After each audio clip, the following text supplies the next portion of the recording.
Ramakrishna IVF centre, মা হওয়ার স্বপ্ন পূরণ।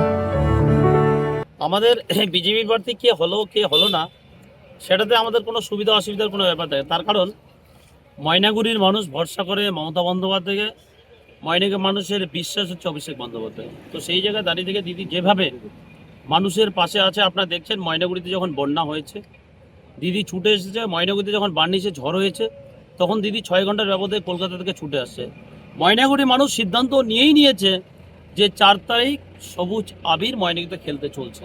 তো সেই জায়গায় দাঁড়িয়ে থেকে তাদের কে প্রার্থী হলো কে হলো না, কে 2 দিকে প্রচার করবে না 3 দিকে প্রচার করবে তাদের ব্যাপার।